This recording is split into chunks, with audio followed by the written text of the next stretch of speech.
গরিব মেয়েটি রোজ বেনামি পার্সেল পেত। প্রেরক ছেলেটির সত্য সামনে আসতেই পুরো গ্রাম অবাক হয়ে গেল।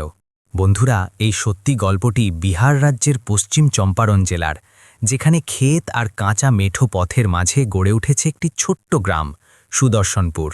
এই গ্রামে বসবাসকারী এক মেয়ের জীবন হঠাৎ এমনভাবে বদলে গেল, যার কল্পনাও সে কখনো করেনি।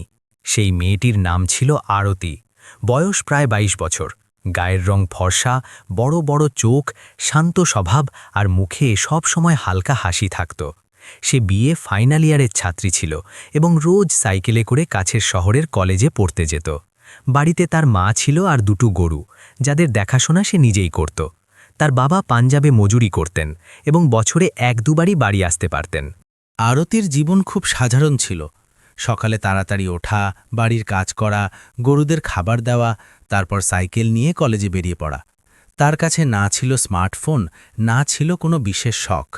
গ্রামের বাকি মেয়েরা যেখানে সাজগোজ আর মোবাইলে মগ্ন থাকত, সেখানে আরতি পড়াশুনো আর বাড়ির গণ্ডিতেই সীমাবদ্ধ থাকত। গ্রামে প্রতি সপ্তাহে একটি ডেলিভারি ভ্যান আসত। আজকাল গ্রামের মেয়েরাও অনলাইনে জিনিসপত্র অর্ডার করতে শুরু করেছিল। জামাকাপড়, চপ্পল, কসমেটিক, ব্যাগ, সব কিছু। ভ্যান থেকে জিনিসপত্র নামিয়ে একটি ছেলে অশ্বত্থ গাছের নিচে দাঁড়িয়ে যেত এবং যাদের পার্সেল থাকত তাদের সেখানেই ডেকে দিয়ে দিত। সেই ছেলেটির নাম ছিল রবি। বয়স প্রায় ২৫ বছর, রোগা পাতলা শ্যামবর্ণ, কিন্তু চোখে সততা স্পষ্ট দেখা যেত। সে বেশি কথা বলতো না, শুধু চুপচাপ নিজের কাজ করত আর চলে যেত। অশ্বত্থ গাছের ঠিক সামনেই আরতির বাড়ি ছিল। যখনই রবি সেখানে দাঁড়াত, তার চোখ মাঝে মাঝে অনায়াসেই আরতির ওপর চলে যেত। আরতিও কলেজ থেকে ফেরার সময় তাকে দেখে নিত, কিন্তু দুজনের মধ্যে কখনো কথাবার্তা হয়নি। গ্রামের মেয়েরা প্রায়ই পার্সেল নিতে আসত, তাই আরতিও কৌতূহলবশত সেখানে দাঁড়িয়ে যেত। সে জিনিসগুলো দেখে শুধু এটুকুই জিজ্ঞেস করত, সত্যি কি এত সস্তায় পাওয়া যায়? মেয়েরা হাসতে হাসতে বলতো, দিদি আপনিও অর্ডার করুন না। আরতি হেসে দিত, আমার কাছে না আছে মোবাইল, না আছে টাকা। রবি চুপচাপ এসব শুনতে থাকত। একদিন দুপুরে যখন কড়া রোদ ছিল আর গ্রাম প্রায় শান্ত হয়ে পড়েছিল, রবি ডাক দিল, আরতিজি, আপনার নাম আরতি তাই না? আরতি চমকে গেল। সে দরজায় এলো। কেন? রবি হাতে ধরা বাক্সটা এগিয়ে দিল। আপনার নামে পার্সেল এসেছে। আরতির মুখে বিস্ময় স্পষ্ট দেখা যাচ্ছিল। আমার নামে? কিন্তু আমি তো কিছুই অর্ডার করিনি। জানি না, না আমার ঠিকানা দুটোই আপনারই, রবি সোজাসাপটা জবাব দিল। ততক্ষণে আশেপাশের ২-৩জন মেয়েও চলে এলো। একজন বলল, আরে দিদি খোলেন না, কেউ হয়তো গিফট পাঠিয়েছে। আরতি দ্বিধাগ্রস্ত হয়ে বাক্সটা নিয়ে দাঁড়িয়ে রইল। তার মনে শুধু প্রশ্ন আর প্রশ্ন ছিল। কে পাঠাতে পারে? কেন পাঠালো? কোথাও ভুল করে আসেনি তো? শেষমেশ সে ধীরে ধীরে প্যাকিং খুলল। ভেতরে একটি একেবারে নতুন সুন্দর কলেজ ব্যাগ ছিল, মজবুত, হালকা আর ঠিক যেমনটা সে অনেকবার দোকানে দেখে চুপচাপ ফিরে এসেছিল। তার চোখ চকচক করে উঠল। আরে বা দিদি, কি সুন্দর! একটি মেয়ে বলল। আরতি ব্যাগটা হাতে নিল, যেন বিশ্বাসই হচ্ছিল না যে এটা সত্যিই তার। তার পুরনো ব্যাগটা ঘষতে ঘষতে ছিঁড়ে গিয়েছিল। অনেকবার সে সেলাই করে ব্যবহার করেছিল, কিন্তু নতুন কেনার জন্য টাকা ছিল না। কে পাঠালো? সে ধীরে করে জিজ্ঞেস করল। রবি মাথা নাড়ল। কোনো নাম নেই, ফোন নাম্বার সেটাও নেই। কিছুক্ষণের জন্য সেখানে নিস্তব্ধতা ছেয়ে গেল। আরতি ব্যাগটা বুকে জড়িয়ে ঘরের ভেতর চলে গেল। সেদিন প্রথমবার তার জীবনে এমন কিছু হয়েছিল যা না চাইতেই মিলেছিল, আর ঠিক সেটাই যা তার সবচেয়ে বেশি দরকার ছিল। সেই রাতে সে অনেকক্ষণ ধরে ব্যাগটি দেখতে থাকল। কখনো সেটা খুলত, কখনো বন্ধ করত, কখনো কাঁধে ঝুলিয়ে আয়নায় নিজেকে দেখত। তার মনে খুশির পাশাপাশি একটি অজানা প্রশ্নও ছিল। আসলে কে সে যে তাকে এত মনোযোগ দিয়ে দেখছে? পরের সপ্তাহে আবার সেই দিন এলো। রবি আবার অশ্বত্থ গাছের নিচে দাঁড়িয়েছিল। এবার সে দূর থেকেই ডাক দিল, আরতিজি, আবার আপনার নামে পার্সেল এসেছে। আরতি দ্রুত বাইরে এলো। এবার তার পায়ে ঘাবড়ে যাওয়ার চেয়ে বেশি কৌতূহল ছিল। বাক্সটা ছোট ছিল, সে সেখানেই খুলে ফেলল। ভেতরে খাতা, ভালো পেন আর পড়াশোনা সংক্রান্ত জিনিসপত্র ছিল। তার বুক জোরে ধুকপুক করতে লাগল। এবার তো নির্ঘাত কেউ আপনাকে খুব ভালোবাসে, একটি মেয়ে খেপালো। আরতি সঙ্গে সঙ্গে বলল, এমন কোনো ব্যাপার নয়। কিন্তু তার গলা আগের মতো জোরালো ছিল না। সে রবির দিকে তাকালো। সত্যি করে বলো, তুমি তো নিশ্চয়ই কিছু জানো। রবি চোখ নামিয়ে নিল। আমি সত্যিই জানি না। আরতি প্রথমবার মনোযোগ দিয়ে তাকে দেখল। তার চেহারায় কোনো কৃত্রিমতা ছিল না, শুধুই সরলতা ছিল। দিন কাটতে লাগল, পার্সেল আসতেই থাকল, কখনো জামাকাপড়, কখনো চপ্পল, কখনো বই, কখনো ছোটখাটো প্রয়োজনীয় জিনিস। প্রতিবারই সেই নাম ছাড়া, নম্বর ছাড়া, পরিচয় ছাড়া। ধীরে ধীরে আরতির জীবন বদলাতে লাগল। সে আগের চেয়ে বেশি পরিষ্কার পরিচ্ছন্ন থাকতে শুরু করল, একটু সাজগোজ করতে লাগল। মনের ভেতর কোথাও না কোথাও এই অনুভূতি ছিল যে কেউ তাকে দেখছে, কেউ একজন আছে যে তার আনন্দ চায়। একদিন তো তার নামে নতুন সাইকেলও চলে এলো। পুরো গ্রামে চর্চা ছড়িয়ে পড়ল। মা জিজ্ঞেস করলেন, মেয়ে, এসব কে পাঠাচ্ছে? আরতি আস্তে করে বলল, হয়তো কলেজ থেকে ভালো ছাত্রছাত্রীদের দেয়। মা কথাটা মেনে নিলেন, কারণ তার অতটা বোঝাপড়া ছিল না। কিন্তু আরতি নিজে জানত যে এটা সত্যি নয়। সেই রাতে সে অনেকক্ষণ জেগে রইল। জানলার বাইরে অন্ধকার ছিল, কিন্তু তার মনে একটা মুখ বারবার ভেসে উঠছিল, না দেখে না জেনে। সে ভাবছিল, আসলে কে সে? তার বিন্দুমাত্র ধারণাও ছিল না যে তার জীবনের সবচেয়ে বড় সত্যিটা ওই অশ্বত্থ গাছের নিচেই রোজ দাঁড়িয়ে থাকে আর চুপচাপ তাকে দেখে। আরতি এখন প্রতি সপ্তাহে সেই দিনটার অপেক্ষা করতে শুরু করেছিল, যেদিন ডেলিভারি ভ্যান গ্রামে আসত। আগে সে শুধু কৌতূহলবশত বাইরে বেরোত, কিন্তু এখন তার পা আপনা আপনি দরজা পর্যন্ত চলে আসত। মনে এক অদ্ভুত অস্থিরতা থাকত। কে জানে আজ কিছু আসবে কিনা। সে নিজেও বুঝতে পারছিল না যে সে পার্সেলের জন্য উৎসুক নাকি সেই অজানা মানুষটার জন্যে, যে সামনে না এসেই তার জীবনে সামিল হয়ে গিয়েছিল। কিছুদিন পর আবার সেই দুপুর এলো। ভ্যানের শব্দ শুনতেই গ্রামের মেয়েরা দৌড়ে গেল। আরতিও দরজায় এসে দাঁড়িয়ে পড়ল। রবি সব সময়কার মতো চুপচাপ জিনিসপত্র নামাচ্ছিল, কিন্তু আজ তার চোখ বারবার আরতির দিকে উঠছিল। যখন বাকি সবাই তাদের জিনিসপত্র পেয়ে গেল, তখন সে আস্তে করে বলল, আরতিজি, আপনারও আছে। এবার বাক্সটা একটু বড় ছিল। আরতির বুক জোরে ধুকভুক করতে লাগল। সে কিছু না বলেই পার্সেলটা নিল, আর সেখানেই দাঁড়িয়ে দাঁড়িয়ে খুলতে লাগল। ভেতরে সুন্দর সালোয়ার স্যুটের কাপড় ছিল, হালকা গোলাপি রং, খুব সাদামাটা, কিন্তু দারুণ সুন্দর। এমন কাপড় সে শুধু দোকানেই টাঙানো দেখেছিল, কখনো কেনেনি। মেয়েরা আবার খ্যাপাতে লাগল, দিদি, এবার তো নির্ঘাত কেউ আপনাকে মন থেকে ভালোবাসে। আরতি কিছু বলল না, শুধু কাপড়টা ভাঁজ করে বুকে জড়িয়ে নিল আর ভেতরে চলে গেল। সেদিন প্রথমবার সে আয়নার সামনে দাঁড়িয়ে সেই কাপড়টা নিজের গায়ে জড়িয়ে দেখল। তার মুখে হালকা লাজুক আভা চলে এলো। তার মনে হলো যেন কেউ সত্যিই তার পছন্দ জানে, তার প্রয়োজন বোঝে। কিন্তু এই অনুভূতিটা যতটা মিষ্টি ছিল, ততটাই ভয়েরও ছিল, কারণ সে জানত না যে এসব কে করছে আর কেন। এখন গ্রামে কানাকানিও শুরু হয়েছিল। কিছু লোক বলতো কোনো আত্মীয় হবে, কিছু লোক বলতো নিশ্চয়ই কোনো ছেলে চুপচাপ যায়। আরতি এসব কথা থেকে বাঁচার চেষ্টা করত, কিন্তু মনের ভেতর প্রশ্নগুলো আরও গভীর হতে যাচ্ছিল। সে অনেকবার ভেবেছিল যে পরের বার পার্সেল এলে সে পরিষ্কার মানা করে দেবে, কিন্তু যেই পার্সেল সামনে আসত, তার হাত আপনা আপনিই এগিয়ে যেত। একদিন সন্ধ্যায় সে গরুদের খাবার দিচ্ছিল, তখনই রবি সেখান দিয়ে যাচ্ছিল। সে থেমে গেল, যেন কিছু বলতে চাইছে, কিন্তু তারপর চুপচাপ এগিয়ে গেল। আরতি প্রথমবার তাকে যাওয়ার সময় মনোযোগ দিয়ে দেখল। তার মনে হঠাৎ একটা খেয়াল এলো, এ কি সত্যিই কিছু জানে না? কিন্তু পর মুহূর্তেই সে নিজেকে বকা দিল। সময় পেরোতে লাগল। পার্সেল এখন কম ব্যবধানে আসতে শুরু করেছিল। কখনো চপ্পল, কখনো বই, কখনো চুলের ক্লিপ, কখনো এমন ছোটখাটো জিনিস যার প্রয়োজন তার থাকত, কিন্তু সে মানত না। এখন তার মনে হতে শুরু করেছিল যে প্রেরক শুধু তাকে দেখেই না, বরং তার দৈনন্দিন জীবনকে বোঝেও। এটা ভেবে তার মনে এক না বলা উষ্ণতা ছড়িয়ে পড়ত। একদিন তো হদই হয়ে গেল, তার নামে একটা ছোট্ট মোবাইল ফোন চলে এলো। রবি যখন পার্সেলটা দিল, তখন আরতি ঘাবড়ে গেল। সে সঙ্গে সঙ্গে বলল, না, এটা আমি নিতে পারবো না। রবি শান্ত গলায় বলল, নাম আপনার, পয়সাও আগে থেকেই দেওয়া আছে। আশেপাশে দাঁড়িয়ে থাকা মেয়েরা আবার তাকে বোঝালো, দিদি, রেখে দিন না, কেউ আপনাকে খুশি করতে চায়। অনেকক্ষণ ইতস্তত করার পর সে পার্সেলটা নিয়ে নিল। বাড়ি গিয়ে যখন সে মোবাইলটা বের করল, তখন তার হাত কাঁপছিল। সে জীবনে প্রথমবার নিজের ব্যক্তিগত ফোন হাতে নিয়েছিল। সে এটা চালাতেও জানত না। সে অনেকক্ষণ ধরে ওটা দেখতে থাকল, যেন কোনো অমূল্য জিনিস পেয়ে গেছে। কিন্তু তার সাথেই একটা ভয়ও ছিল, এসব ভুল কিছু নয় তো? সেই রাতে সে ঘুমাতে পারল না। বারবার মনে একই প্রশ্ন আসত, কে সে? কেন করছে এসব?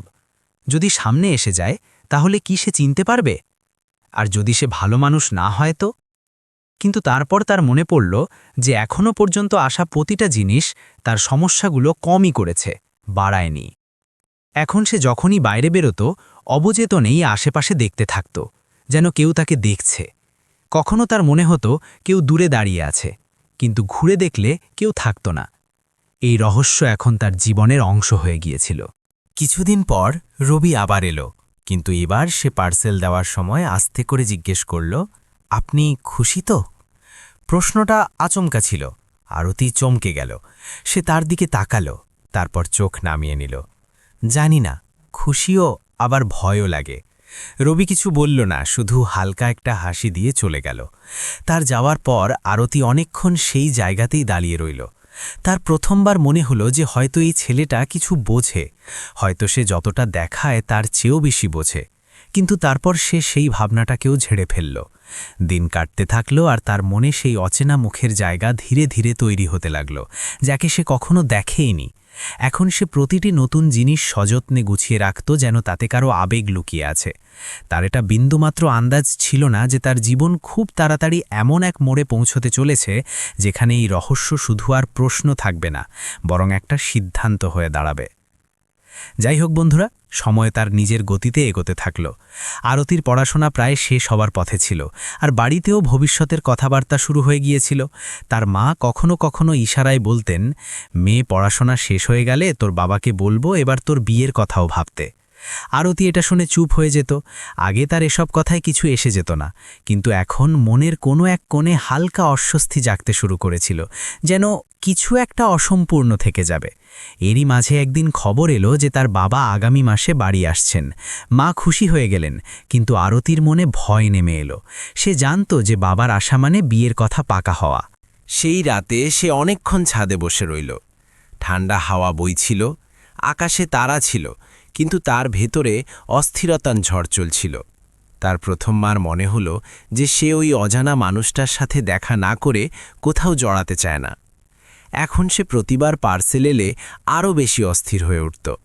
সে চাইত যে কোনো সূত্র মিলুক, কোনো নাম, কোনো চিহ্ন, কিছু একটা, যাতে সে জানতে পারে যে আসলে কে সে, যে তার জীবনে না দেখেই এত গভীরে নেমে গেছে। কিন্তু প্রতিবারই সেই সাধারণ বাক্স, কোনো পরিচয় ছাড়া। কিছুদিন পর তার বাবা বাড়ি চলে এলেন। বাড়িতে লোকজনের আনাগোনা বেড়ে গেল। এসেই তিনি গ্রামের লোকজনের সাথে মেলামেশা শুরু করলেন, আর ধীরে ধীরে সম্বন্ধের কথাও চলতে লাগল। আরতি চুপচাপ সব দেখতে থাকল। সে বিরোধিতাও করতে পারত না, আর মন থেকেও প্রস্তুত ছিল না। একদিন দুপুরে আবার ভ্যান এলো। রবি সব সময়কার মতো অশ্বত্থ গাছের নিচে দাঁড়িয়েছিল।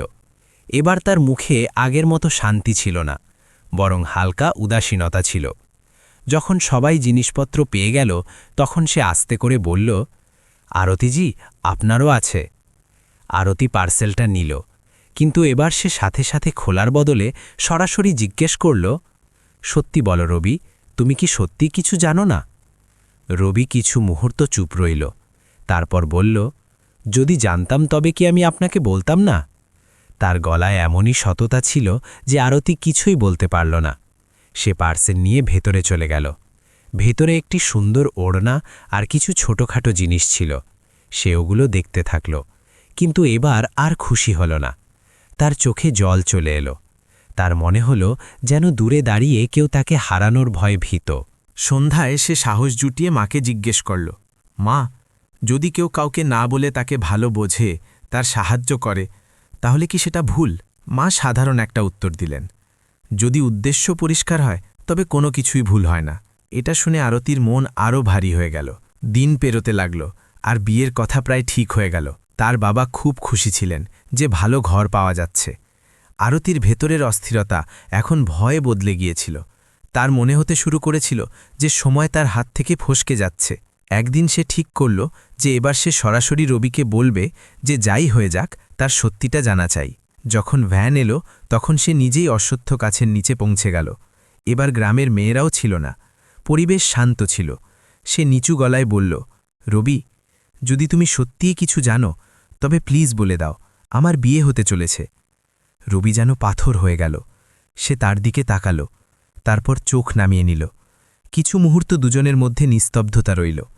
তারপর সে শুধু এটুকুই বলল, সব কথা জানা জরুরি হয় না, কিছু কথা সময় নিজেই বলে দেয়। এটা শুনে আরতির চোখে জল চলে এলো। সে কিছু না বলেই উল্টো ঘুরে চলে গেল।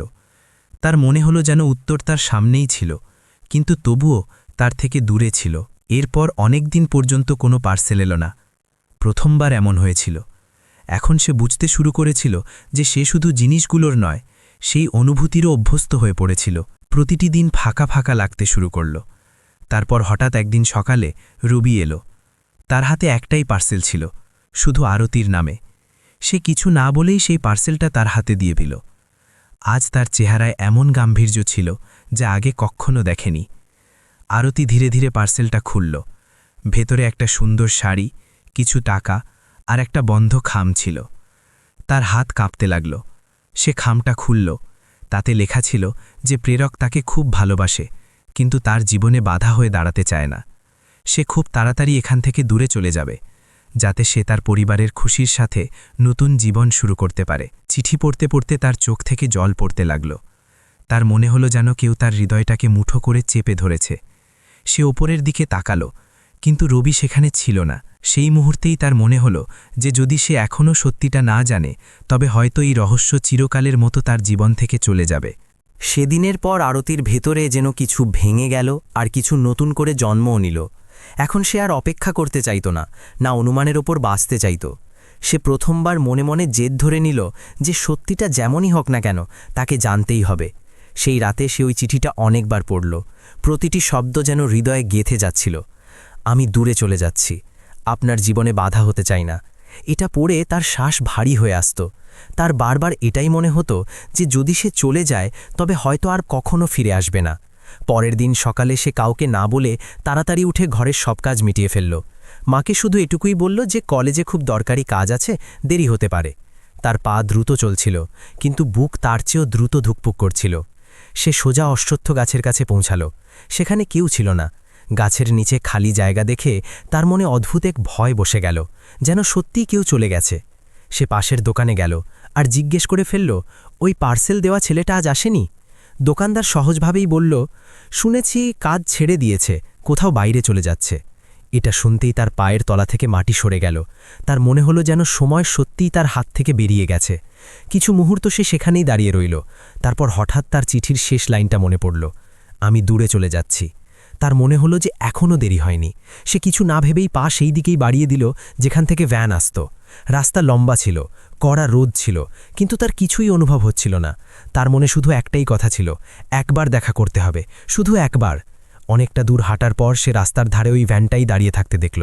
তার হৃদয় যেন লাফিয়ে গলায় চলে এলো। সে দ্রুত পা বাড়ালো। ভ্যানের কাছে রবি দাঁড়িয়েছিল, কিছু জিনিসপত্র গোছাচ্ছিল। সে হয়তো কোথাও যাওয়ার প্রস্তুতিতে ছিল। আরতিকে দেখেই সে থমকে গেল। দুজনে কিছু মুহূর্ত একে অপরকে দেখতে থাকল। প্রথমবার তাদের মাঝে এত দীর্ঘ নিস্তব্ধতা ছিল, যার মধ্যে হাজারো কথা লুকিয়েছিল। অবশেষে আরতি কাঁপা গলায় বলল, তুমি চলে যাচ্ছ? রবি চোখ নামিয়ে নিল। হ্যাঁ, এখন আর এখানে থাকা ঠিক নয়। কেন? এই প্রশ্নটা তার হৃদয় থেকে বেরিয়েছিল। রবি কোনো জবাব দিল না। সে শুধু চুপ করে দাঁড়িয়ে রইল। তার নীরবতাই সবকিছু বলছিল। আরতির চোখ জলে ভরে এলো। সে ধীর কিন্তু স্পষ্ট শব্দে বলল, যদি তুমি চলে যাও তবে আমি কখনো জানতে পারবো না যে ওই সব কে পাঠালো, কেন পাঠালো। রবি প্রথমবার সরাসরি তার চোখের দিকে তাকালো। তার চোখে কষ্টও ছিল, আবার আপনত্বও। সে খুব ধীর গলায় বলল, কিছু কথা জেনে জীবন সহজ হয় না, কঠিন হয়ে যায়। আরতি মাথা নাড়ল।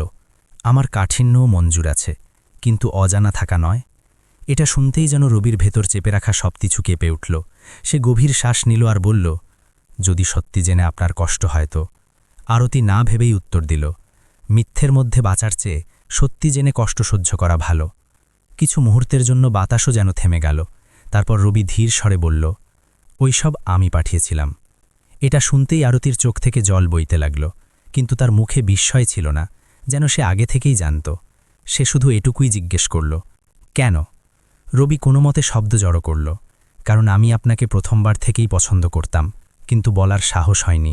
মনে হয়েছিল আপনি খুব আলাদা, আপনার যোগ্য আমি নই। এখন দুজনের মাঝে আর কোনো দেয়াল অবশিষ্ট ছিল না, শুধুই সত্য ছিল। আরতি কাপা গলায় বলল, তাহলে যাওয়ার কি দরকার ছিল? রবির গলা বুঝে এলো, আপনার বিয়ে হতে চলেছে, আমি আপনার রাস্তায় আসতে চাই না। এটা শুনে আরতির বুকে যেন কিছু একটা বিঁধে গেল। সে প্রথমবার স্পষ্টভাবে বলল, যদি আমি বলি যে আমি তোমাকে যেতে দিতে চাই না। রবি চমকে তার দিকে তাকালো। তার চোখে আশার হালকা একটা চমক ভেসে উঠল, কিন্তু তার সাথে ভয়ও ছিল।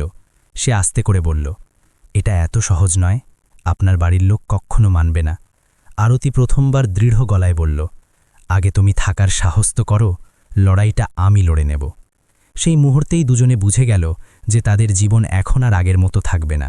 কিন্তু আসল মুশকিল এখন শুরু হতে চলেছিল, কারণ ভালোবাসা শুধু দুজন মানুষের মধ্যে নয়, পুরো সমাজের সামনে দাঁড়াতে চলেছিল।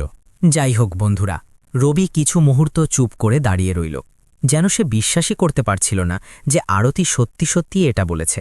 তার মনে খুশিও ছিল, আবার ভয়ও। সে ধীর স্বরে জিজ্ঞেস করল, আপনি সত্যি সত্যি এসব করতে পারবেন তো, আপনার বাবা, গ্রামবাসী সবার বিরুদ্ধে গিয়ে? আরতি চোখ না নামিয়েই বলল, যদি আমি আজ না লড়ি তবে সারা জীবন আফসোস করব, আর হয়তো খুশিও থাকতে পারব না। তার গলা কাঁপছিল, কিন্তু তাতে সততা ছিল। সেদিন দুজনে আলাদা হলে তাদের মনে ভয়ের সাথে সাথে আশাও ছিল। আরতি বাড়ি ফিরল তো সব স্বাভাবিক দেখানোর চেষ্টা করতে লাগল, কিন্তু তার ভেতরে ঝড় চলছিল। সে জানত যে এখন সত্যি লুকোনো বেশি দিন আর সম্ভব নয়। অন্যদিকে রবিও গ্রাম ছাড়ার ভাবনা আটকে দিল, কিন্তু সে বুঝতে পারছিল যে সামনের রাস্তা সহজ হবে না। কিছুদিনের মধ্যেই কথা ছড়িয়ে পড়ল। গ্রাম ছোট ছিল, কথা চাপা থাকত না। কেউ দেখে নিয়েছিল যে আরতি রাস্তায় রবির সাথে কথা বলছিল।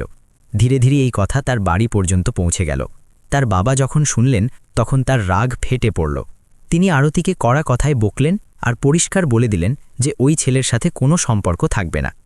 বাড়ির পরিবেশ থমথমে হয়ে গেল। মা মাঝখানে এসে বাঁচাতে চাইতেন, কিন্তু তিনিও স্বামীর ভয়ে বেশি কিছু বলতে পারলেন না। আরতি প্রথমবার তার বাবার সামনে রুখে দাঁড়াল। সে কাঁদতে কাঁদতে বলল, সে খারাপ নয়, সে কখনো আমার ক্ষতি করেনি, সব সময় আমার সাহায্যই করেছে। কিন্তু বাবা শুধু সমাজের সম্মানই দেখতে পাচ্ছিলেন। তিনি রাগে বললেন, সমাজ কি বলবে, লোকেরা হাসবে আমাদের ওপর। ওদিকে রবির বাড়িতেও উত্তেজনা ছিল। তার মা বাবা ভয় পেয়ে গিয়েছিলেন যে যদি কথা বাড়ে তবে গ্রামে ঝামেলা হতে পারে। তারাও রবিকে বোঝালেন যে এই সম্পর্ক ছেড়ে দেওয়াই ঠিক হবে। কিছুদিন পর্যন্ত দুপক্ষ থেকেই নীরবতা বজায় রইল, না দেখা না কথা। কিন্তু দুজনের মনে একই প্রশ্ন ছিল, কি সত্যি সত্যি এতটা ভালোবাসাও হেরে যাবে? এরই মাঝে গ্রামের কিছু বয়স্ক মানুষও বিষয়টা জানতে পারলেন। তারা দুই পরিবারকে ডেকে বোঝানোর চেষ্টা করলেন। তারা বললেন যে যদি দুজনে একে অপরকে ভালোবাসে আর ছেলেটি পরিশ্রমী হয়, তবে শুধু সমাজের ভয় তাদের জীবন কেন নষ্ট করা হবে। আরতির মাও প্রথমবার খোলাখুলি বললেন, মেয়ের খুশির চেয়ে বড় কিছু হয় না। ধীরে ধীরে পরিবেশ বদলাতে লাগল। বাবার রাগ সাথে সাথে কমল না, কিন্তু তার মন ও মেয়ের অবস্থা দেখে গলতে লাগল। তিনি দেখলেন যে আরতি আগের মতো হাসে না, চুপচাপ থাকতে শুরু করেছে। একদিন তিনি একান্তে তাকে জিজ্ঞেস করলেন, তুমি সত্যি সত্যি ওর সাথেই খুশি থাকবে? আরতি না ভেবেই বলল, হ্যাঁ বাবা, খুব খুশি। তার চোখে ভয় ছিল না, ভরসা ছিল। কিছুদিন পর রবিকে বাড়িতে ডাকা হলো। সে ঢাবরানো অবস্থায় এলো, মাথা নিচু করে দাঁড়িয়ে রইল। সে পরিষ্কারভাবে বলল যে তার মনে কোনো খারাপ উদ্দেশ্য নেই, সে শুধু আরতিকে সম্মান আর খুশি দিতে চায়।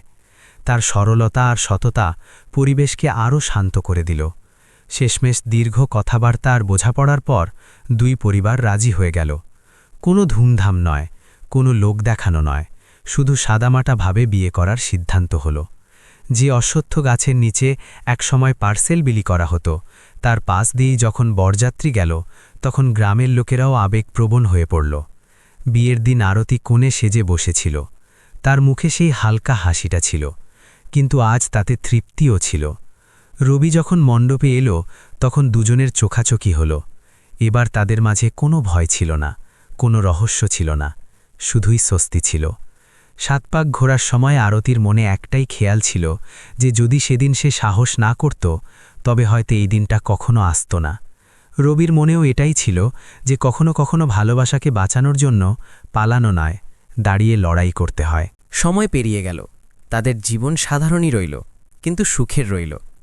আরতি যখনই ওই অশ্বত্থ গাছের পাশ দিয়ে যেত, তার পুরো গল্পটা মনে পড়ে যেত। সেই প্রথম পার্সেল, সেই অস্থিরতা, সেই সত্যি, আর তারপর এই পরিণতি। এখন সে হেসে দিত, কারণ এবার সে জানত যে তার জীবনের সবচেয়ে বড় সত্যিটা কোথাও দূরে নেই, বরং তার সাথেই চলছে এবং সবসময় থাকবে। বন্ধুরা, এই গল্প থেকে আমরা এই শিক্ষা পাই যে সত্যিকারের ভালোবাসা লোক দেখানো, টাকা বা বড় বড় প্রতিশ্রুতি দিয়ে নয়, বরং ছোট ছোট যত্ন নেওয়া থেকেই চেনা যায়। অনেক সময় জীবনে কোনো মানুষ চুপচাপ আমাদের খুশির জন্য অনেক কিছু করে, কিন্তু আমরা তাকে বুঝতেই পারি না। ভয়, সমাজ আর দ্বিধা প্রায়ই মনের কথা বলতে বাধা দিয়ে দেয়। অথচ সত্যিটা হলো যে যদি অনুভূতিগুলো সত্যি হয় আর সাহস সাথে থাকে, তবে কঠিন থেকে কঠিনতম রাস্তাও সহজ হয়ে যেতে পারে। সম্পর্ক সেগুলোই টেকে যেগুলোতে ভরসা, সম্মান আর সততা থাকে, আর যেখানে দুজন মানুষ একে অপরের জন্য রুখে দাঁড়ানোর সাহস রাখে। আসুন, এবার আপনিই বলুন, যদি আপনি আরতির জায়গায় থাকতেন তবে কি করতেন? আপনিও কি সমাজ আর পরিবারের ভয়ে চুপ থেকে যেতেন, নাকি নিজের মনের কথা বলার সাহস করতেন? আর যদি আপনার জীবনে এমন কোনো মানুষ থাকে যে না বলেই আপনার খেয়াল রাখে, তবে আপনি কি তাকে চিনতে পারতেন? নিজের মতামত অবশ্যই জানাবেন, কারণ আপনার চিন্তা অন্য কারোর জন্য পথ হয়ে দাঁড়াতে পারে। যদি আপনার এরকম হৃদয় ছুঁয়ে যাওয়া গল্পগুলো পছন্দ হয়, তবে ভিডিওটিতে অবশ্যই লাইক করবেন, চ্যানেলকে সাবস্ক্রাইব করবেন এবং বেল আইকনটি টিপে দেবেন, যাতে ভবিষ্যতেও এমন সত্যি আর আবেগপ্রবণ গল্পগুলো আপনার কাছে সবার আগে পৌঁছতে থাকে। আবার দেখা হবে নতুন একটি গল্পের সাথে। ততক্ষণ পর্যন্ত নিজের আর নিজের প্রিয়জনদের খেয়াল রাখবেন।